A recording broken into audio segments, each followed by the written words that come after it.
Hey everyone, hope everyone's doing well. I'm on the road right now. I'm recording this in a hotel room in Miami. I'm playing a concert here tomorrow with Ken Peplowski and Rossano Sportiello, so I'm really looking forward to that. It's always great to play with those guys. But I thought I would just take this opportunity to maybe do the first in this new series I've been thinking about that I would call something like Quick Tips for Drummers Who Are New to Traditional Jazz. Most of the time when I teach drum lessons, it's people coming to me who are usually professional players who are quite accomplished, maybe in another style of music, but they want to learn more about traditional jazz or swing or Dixieland or trad or whatever we want to call it. So I thought, obviously for any style of music, there's no substitute for really getting into it and just listening to it a ton, listening to so much of it that it just becomes a part of you.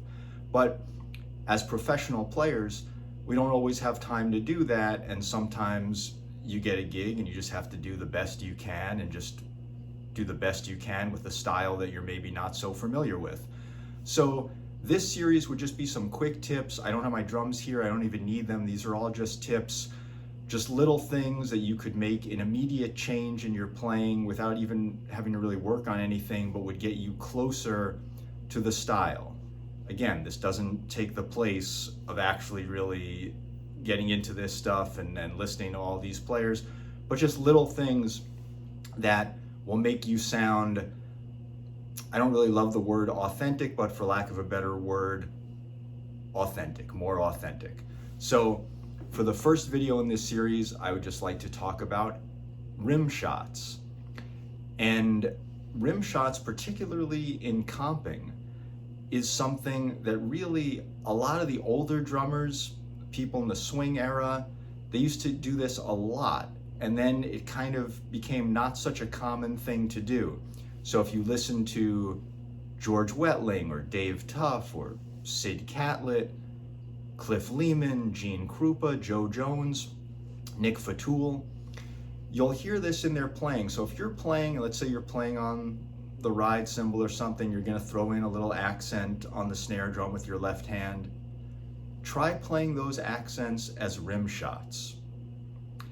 If you're playing a backbeat on 2 and 4 on the snare drum, try playing that as a rim shot.